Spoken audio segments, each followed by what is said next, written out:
I kind of went rogue.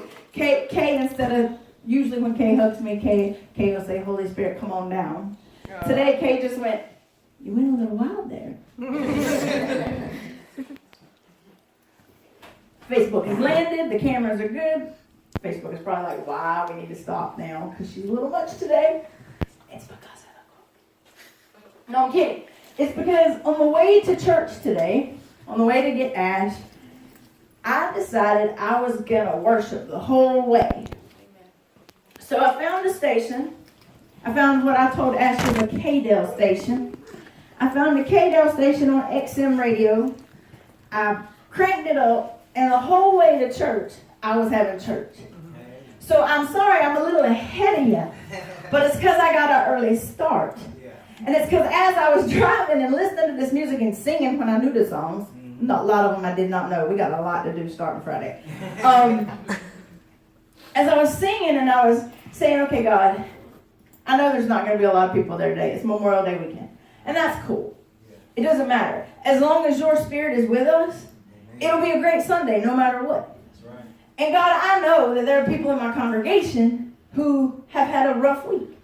And they need to feel uplifted. They need to feel like they've actually stood in the presence of holy. And that it mattered. That they feel just a wee bit lighter. God, I know that's going to be the case today. So all the way to church, God, come on. Let your spirit break out in there today. Let my people know that you got them.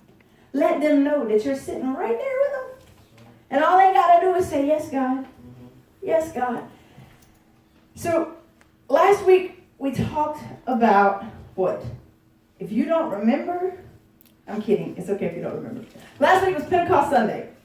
So we talked about the first instance of people knowing that there was something different when Spirit landed in your midst. We talked about dry bones too. We talked about how the Spirit blew across the valley of the dry bones in Ezekiel's vision, and what happened? Those dead places came to life. As we were closing service, one of the things that was said in our prayer was all of the places that are dead in our lives, all of the dreams that have died, all of the hurts that have made us leave things behind, bring it back to life. Breathe life into us. Let us be new. Let us do the things that we're supposed to do. Renew us. See, that's what it's about. When the Spirit starts blowing, it's not about you being able to stand on a corner and tell somebody they're wrong for what they believe and you're right for. We don't care about all that. Those aren't arguments you want to have. You know what? You don't even need to have an argument. All you got to do is live it. So this week, continuing in that Holy Spirit thing, and Marcy gave us a great intro a month ago to get us ready for here. Today we're going to talk about what happened after the first Pentecost.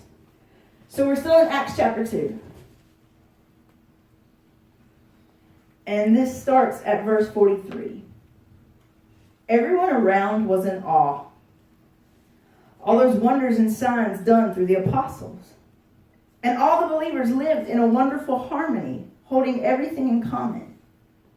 They sold whatever they owned and pooled their resources so that each person's need was met. They followed a daily discipline of worship in the temple, followed by meals at home. Every meal was a celebration, exuberant and joyful, as they praised God. People in general liked what they saw. Every day, their number grew as God added to them. So we've done a lot of talking in months prior about what we hope to see Thrive do, who we hope we can become if we allow Spirit to lead and guide. And one of the things that Kay brings up every time we let Kay bring something up, Kay brings up about how we got to be community. We have to be united. Kay likes to talk about that. Kay likes to talk about how we're committed to each other. Kay ain't wrong. What did it just say? They were a community. They were trying to figure this thing out together.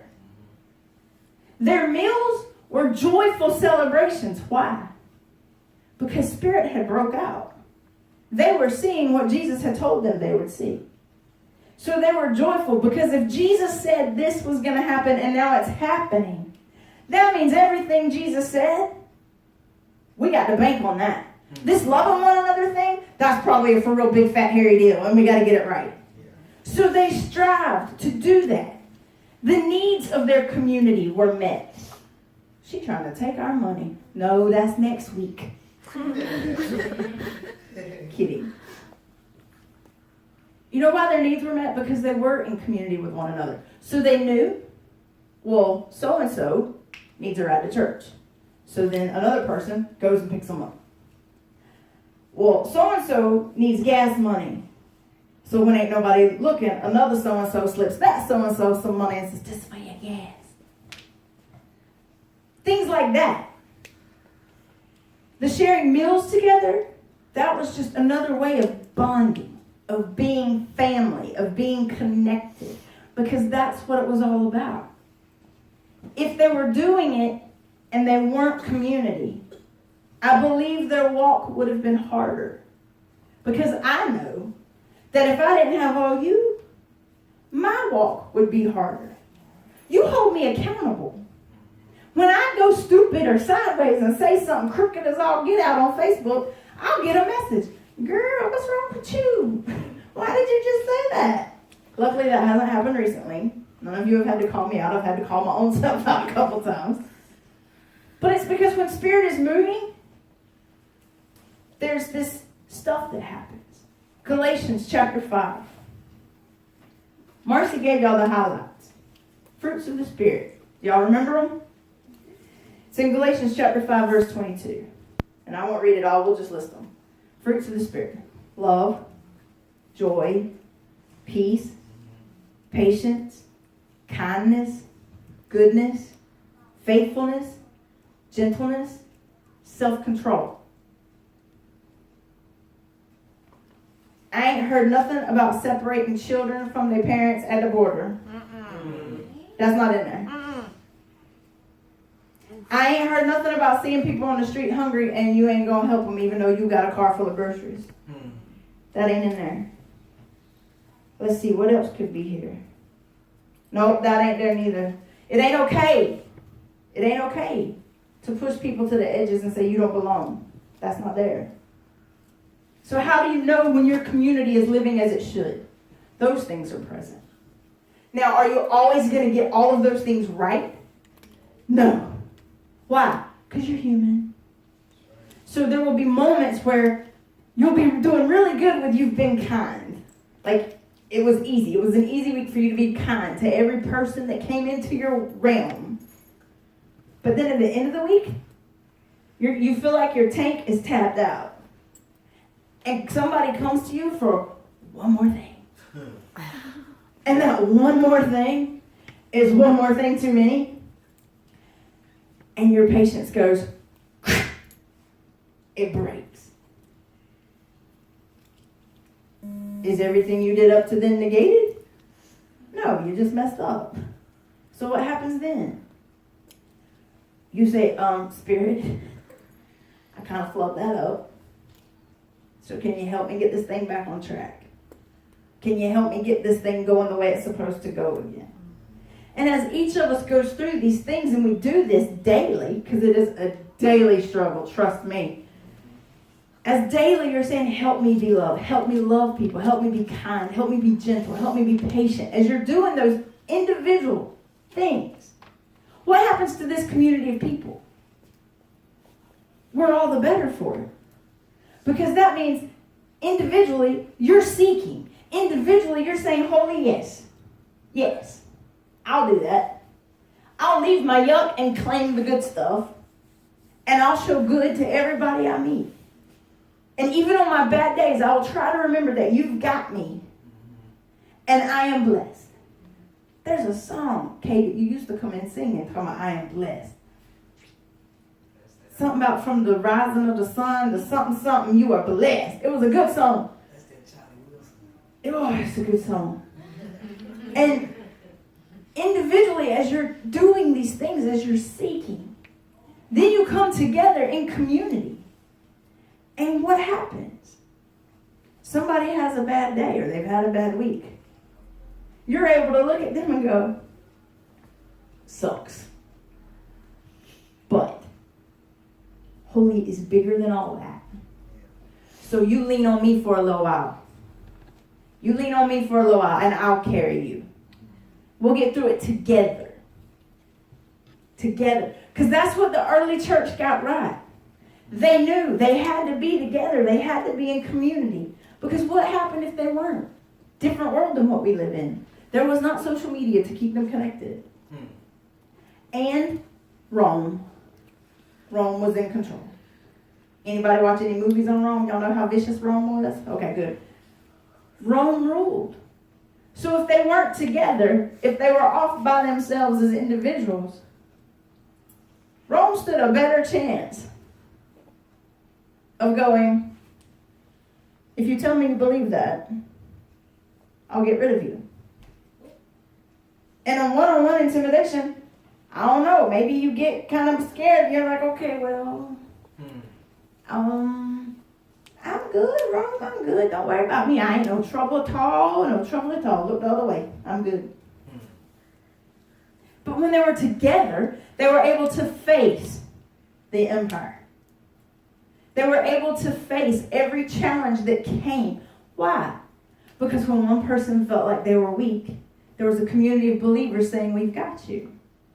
We're doing the right thing. How do we know? Because patience, goodness, love, kindness, self-control, and joy, and hope are ruling our actions. Those are our guiding forces. As long as those things are evident, we're living it the way we're meant to live it. But if we start leaving those things behind, we're stepping away from living a Spirit-led life. We're stepping away from the things the Spirit calls us into, and we're stepping over here into what? Whatever it is, I'd rather trade it. Like getting a new car. Your car all beat up and dinged up and you want a new one. So you go to the dealership. I don't want the payment, but I do want the new car sometimes. You go to the dealership and you go, okay, you take the old one and I'm going to take the new one. But the difference is when you're dealing with holy, you're dealing with the Holy Spirit and you go, I don't want this beat up version of stuff anymore. I want that shiny new one you keep talking about. Holy Spirit says, okay, here you go, it's yours, and guess what? It's free. Amen. It's free. You don't owe me nothing. It ain't going to cost you a thing. You just have to say what? Yes, God. Yes. Yes, God. So when God says, hey, you're frowning, I see that. Let me take a frown and give you the smile. What you supposed to say? Yes, God. And then what happens? You smile. You smile. And then what happens? It gets easier the next time. And the time after that. And the time after that. And the more we say, yes, God, the more we're trusting, the more we're believing. And we get to a point where God ain't even got to go, hey, how about you let me trade you? God don't even have to, because we're going, hey, God, you remember when you promised? Okay, so here, can you take this and let me take that? There we go. Good trade. Thank you, God. And God's like, well, I guess they figured that out. So when we're in community, how do you know that your community is doing the things your community is supposed to do? Does it match that? Is there love? Is there joy? Is there peace? Is there self-control? See, if somebody is coming in and all they want to do is do it their way, and they don't care what anybody else in the room says, that's not a God.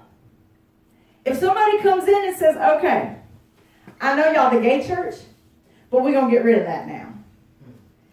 You don't belong here. God ain't got nothing to do with you. I'm so sorry. You're going to have to go sit in the back in the corner. That ain't of God. Why? Because it's division. It causes strife. If that is what people bring in, guess what? That's not right. Now, it ain't Survivor Island. We don't get to vote them out. Okay? So when people come in, here's what we can say. So here at Thrive, what we believe is when Spirit is moving and when Spirit is leading, these are the things that you'll see. Our community will be loving. Our community will be joyful. We will have peace, happiness, gentleness, kindness, and self-control. And maybe you didn't know that these were the things that are ours when we say yes to Spirit. So we're telling you, say yes to Spirit. Let these things begin to be the guiding force. And one of two things will happen. One, they're going to see you. They're going to see how you're living. They're going to see how this place is. And they're going to go, whatever that is, I want it. Whatever it is, I want it. Or they're going to get very, very, very, very, very, very, very uncomfortable. And we won't see them again. Because for some people, those kinds of changes, those kind of swaps are hard to make. Some folks like to be miserable. Some folks like to hang on to all their anger issues and all their, oh, well, you did me wrong issues and all the bull crap. They like to hold on to it. So those people, when they come in and you're talking about, well, let's trade that and grab this and let's say yes to holy, they're like, oh, man, this is not the place for me because they too happy. The preacher too loud. The band, they got volume control. Why don't they do something about it? And it makes them even more upset to be here in community with people that are seeking God and seeking this. Love, peace, joy, happiness, kindness, goodness, self-control. How else can you say them? The more we live it, the more it becomes just regular. You don't even have to think about it. The only thing you have to do is know Spirit is right here. My granny used to say when I was a kid, Spirit was in my pocket. That ended badly. Because as a child, what you going to do? You walk around, come on. I don't see it! In a room full of people. And then your granny's like, oh, shut up. Sit down. Be quiet. Well, you said I had Spirit in my pocket, and I'm looking and there ain't nothing there. And then you have to explain to a child, you don't have to see it. Maybe sometimes we have to explain it to adults too. Because there are some adults that think they have to see it. They have to be able to touch it. There's a video circulating right now on Facebook. And I don't like the video. But it's basically an argument of how to defeat an atheist in 2 minutes. Number one, I don't believe you have to beat anybody up into believing anything you want them to believe. I think you believe what you believe and then you go live it. If it's meant to be, guess what? They're going to come to you and talk to you about it. You ain't got to go search for them and beat them up. But anyway, in this video, there's an argument made about all of the things that we do not know. And if you do not know all of these things, then doesn't that mean that there could be the slightest chance that I'm right and you're wrong? To me, coming at people in that manner does not go with this. Being peaceful people means I don't have to go find me an atheist and go, so you know you're wrong, right? And you know why? Let me show you. I got a handy little pie chart. I don't have to. You don't have to. All we have to do is say, yes, God. All we have to do is say, we want to be people that walk in peace, love, joy, happiness, goodness, kindness, and self-control. We want to be people that are in community. Why? Because when we're in community, we're stronger. When we're in community, when one of us is having a bad day, there's somebody else that can carry the load. When we're in community, there's people that understand and can look at us and go, so I know that you think they think you're crazy, but I felt holy too, okay? It's all right. Feel free to tell me that after church. So those are the guiding principles. And if they're not there, is Spirit there? I would argue that Spirit is there, but that the people aren't listening. They're not open. Spirit's there, and they act like they ain't heard a knock. Or the way Marcy put it when she spoke. The house has water in it, but if you don't go to the faucet and turn it on, well then. Kay upset because there's people outside talking and it's bothering Kay. Kay, it's okay. Kindness, goodness, gentleness, self-control. Self-control might mean we open the door and go, so you know we haven't. I will talk to them. You're going to invite them in? I'm going to invite them to church. Come on in. Oh, they left. I can't invite them. I was going to tell y'all, come on into the church.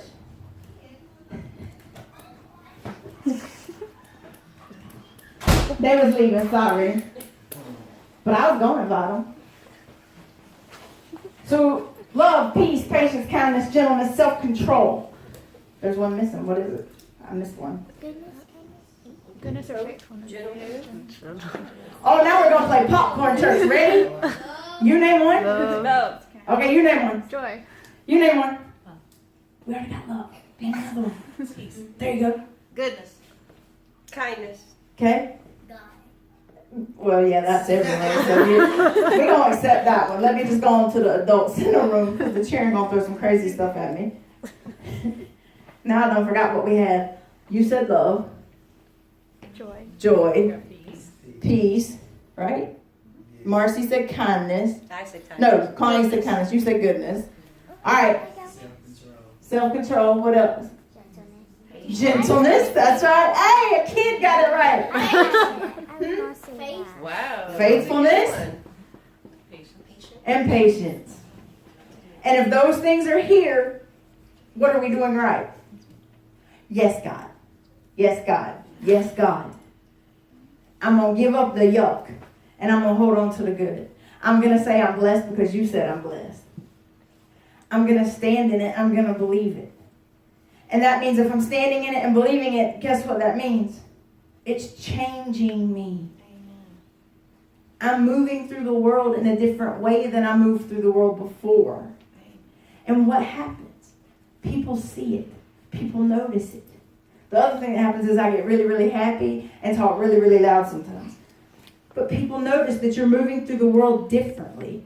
They notice that whereas before you probably would have lost your junk and cussed somebody out, you just sat down and went, God help me. Put a guard over this gate because it's about to fly. I am not talking to anybody in particular. I'm just saying. They notice you're moving through the world differently. They notice that you're happier. They notice that when trouble comes, your boat rocks a little bit, but you ain't trying to abandon ship. You're saying, God's got me. Yes, God. Sometimes we forget that all we have to do is say yes and then live it. You ain't got to browbeat anybody. You just have to live it. Let your light shine. Remember the little song when you was a little kid? This little light of mine, I'm going to let it shine. That's all it is. We have to say, yes, God. What you say is mine, I receive. And I leave all this other yick. And I'm going to live based on what you say I am, not based on what they say I am. You say I'm loved. You say I'm blessed. You say I matter. You say I'm favored. I'm going that way. They say I'm nothing. They say I don't even belong in church. I ain't going to listen to them. I'm going to trade that and hold on to this. And thrive. If we do that together as community, what you're going to see is your numbers are going to go up. Now, some of us care a whole lot about numbers. Some of us don't. Here's my take, because I'm from the South. The bigger the family, the more fun there is to have. That's right. Could also mean the more yeeky potato salad, but we won't talk about that. You can change the people you meet simply by living by those things. Love, peace, joy, faithfulness, gentleness, self-control. Kindness. Kindness. Can you do it? No. Yes, you can, because you can say yes, God. Leave it to a child to tell me no. Okay, little girl, let me talk to you. So it goes like this. God says, yes, you can. So what you do is go, oh, well, God said it, so I believe it. So yes, God. Come on, practice it with me. Yes, God. One more time. Yes, God. Look at the person next to you and say it with me. Yes, God. Come on, everybody. Yes, God. God says, thrive. I want you to show love to everybody you meet, even the people that are mean to you. Yes, God. God says, thrive. I want you to get up off your butt and go feed the hungry at Lake Ella. Yes, God. God says, thrive. I want you to quit worrying so much about what everybody else says in the denomination. I want you to worry about what I say. What do we say? Yes, God. God says, little children, you have to be the leaders sometimes because it's easier for children than for adults. Because adults like to think they know it all and got all the answers. Y'all don't frown, y'all know it's true. And you don't have that. So maybe sometimes it's your job to look at us adults and go, yes, God. That's all you got to say, yes, God. Mama look like she having a bad day, Esme. Go to mama and go, Mama, yes, God. Yes, God. Your mama, she looking all wild and crazy and she done had a crazy day. You go up to her and you say, Mama, just say, yes, God. And if y'all see Marcy acting like a lunatic, something done went way wrong if you see Marcy acting like a lunatic. So don't just say, yes, God. Take her by the hand and bring her into the church and go, girl, let's pray. Love, peace, gentleness, kindness, patience, self-control, faithfulness. This is how we know. And this is who we're meant to be. So one more time. Everybody says, yes, God. Amen. So kids have been bugging me, by the way, about Children's Church. Children's Church will resume once we figure out who the teachers are.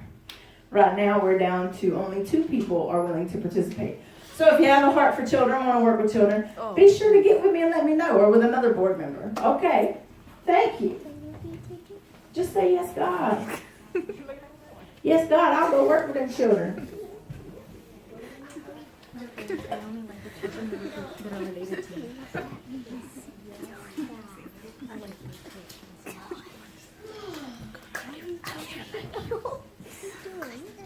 It's hard to go into communion being serious when all the children are giggling and sighing like, it's hard to go from that into. So on the last night. So, one of the greatest yes gods, right, is represented by this table. Jesus said, yes, send me. I'll show them how to be loved. I'll show them how to walk in the ways that they're supposed to walk. Yes, send me.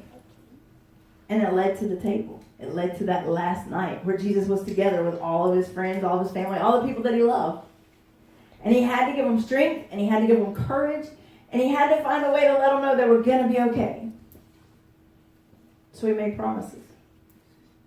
And those promises extend to us. The promise that we're never alone, we're never forgotten, and we're always loved. The greatest thing about these promises, he ain't asked for nothing from you. He just said, here, you're always loved. Just because you're never forgotten. Just because you're never alone. Just because. What? No. Okay, well, you write me a check. And then you'll never be forgotten. It wasn't, you can't love people that way. And then you'll never be forgotten. There were no hooks. There was no ifs. It was just, it is. It is. It is fact you are loved. It is fact that you will never be forgotten. It is fact that you are never alone. So, as a symbol of his promises, he used the things that were on hand. He took the bread, he broke it, gave thanks for it, and passed it around. Said, take and eat. And every time you eat, remember me. Why? Because I will remember you. In the same way, he prepared the cup.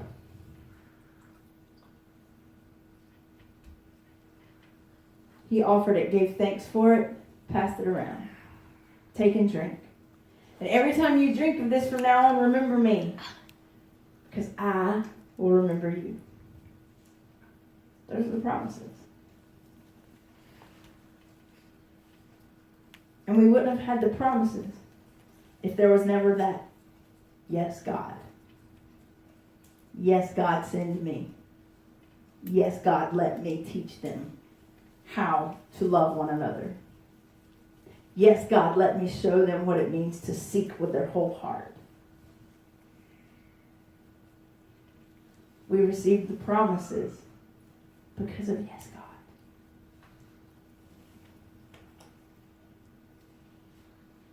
I think everyone here is a normal member, so I'm not going to go through the whole spiel. The promises are yours. The table is set. Once you come.